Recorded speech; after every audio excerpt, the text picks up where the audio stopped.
sou eu de novo. O que estava ruim ficou ainda pior.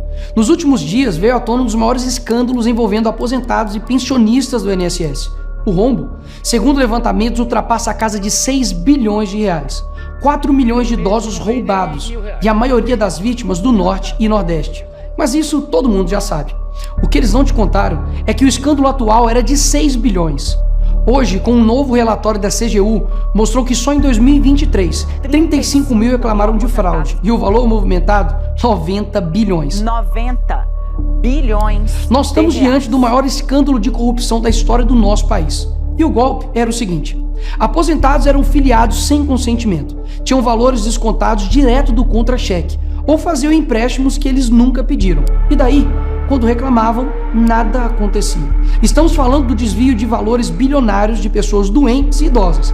Dinheiro que deveria estar no bolso de quem trabalhou a vida inteira e hoje depende da aposentadoria para viver. E é claro, vão espalhar a narrativa de que tudo começou no governo anterior. E já percebeu que no governo passado tudo era culpa só do presidente. E nesse governo nada é culpa do presidente? Mas olha só que interessante. As investigações mostraram que os descontos irregulares já vinham sendo praticados há anos. O que levou o governo Bolsonaro, em 2019, a apresentar a medida provisória 871, justamente para combater esse tipo de fraude em descontos. Ele obrigava os sindicatos e associações a comprovarem a cada 2 anos que o aposentado realmente estava autorizando aquele desconto. Adivinha quem ficou contra? Acertou, a esquerda. Como não bastasse, em 2022, com votos da esquerda, eles derrubaram essa lei. E o que será que aconteceu nos próximos anos? Bingo! Foi exatamente depois de derrubar esse mecanismo de proteção contra as fraudes que houve esse aumento absurdo de descontos indevidos. Ou no português claro, aumento absurdo de roubo contra idosos. Desenhando porque eu sei que tem gente que só entende assim. 2019, Bolsonaro faz lei para proteger esses idosos de fraudes. 2022, esquerda derruba essa lei no Congresso. 2023 e 2024, explosão de fraudes. E ainda tem gente surpresa com isso. Não foi o Alckmin que disse: o ladrão quer voltar à cena do crime. E de fato voltou. Desde o início do governo Lula, representantes dos ministérios da Previdência participaram de pelo menos 15 reuniões com entidades que hoje estão sendo investigadas. Inclusive, o próprio ministro Carlos Lupe e o ex-presidente do INSS, Alessandro Stefanuto, estiveram em 8 dessas reuniões. A entidade que mais participou dos encontros com os ministros foi a CONTAG, justamente a organização que mais roubou o dinheiro dos aposentados. E o escândalo é ainda mais grave. O relatório de auditoria da CGU revelou que, em muitos casos, as autorizações para descontos foram feitas em nome de pessoas que sequer tinham condições de manifestar a sua vontade. Foram encontradas situações absurdas. Pessoas com deficiência grave, impossibilitadas de assinar qualquer documento, indígenas que vivem em aldeias remotas e não sabem ler ou escrever, e até aposentados que nem moram no Brasil. Roubar alguém já é terrível, mas roubar pessoas nessa situação é ter a certeza de que nada vai acontecer com você.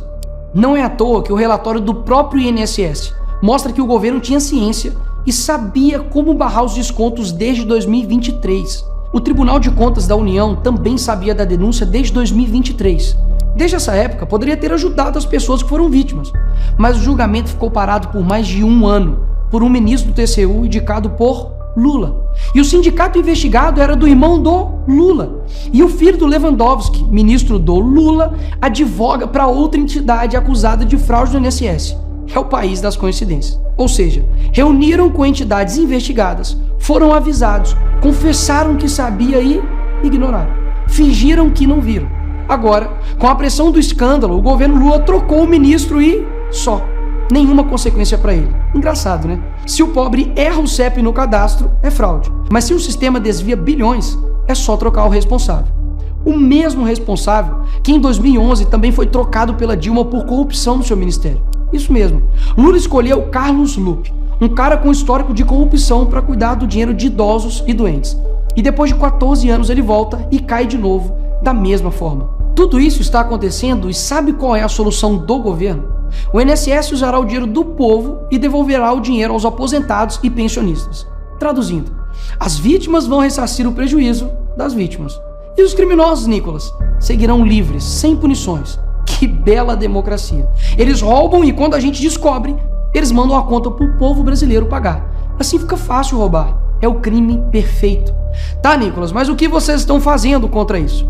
Eu e a oposição apresentamos um projeto de lei para proibir definitivamente esse tipo de desconto automático no INSS. E mais, preciso da sua ajuda para poder pedir para instalar a CPI dos roubos dos aposentados.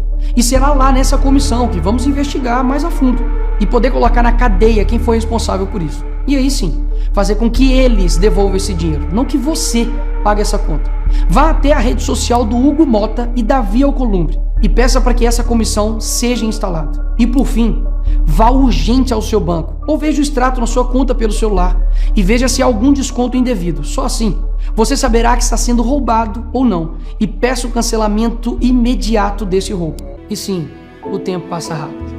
Eu sei que muitos não pensam no futuro, mas um dia ele chegará. E que nesse dia tenhamos feito algo para chegar aqui diferente do que estamos vivendo agora. Ninguém aguenta mais um país que só desanima a gente a cada notícia. Mas para chegar aqui diferente, a gente precisa fazer algo diferente agora. Porque o partido que prometeu cuidar do povo, um presidente que se colocou como o pai dos pobres, acabou explorando quem eles mais juraram defender. Mas eles só chegaram lá porque muitos acreditaram neles. E até quando? Porque quando chegar aqui, talvez seja tarde demais para mudar o Brasil.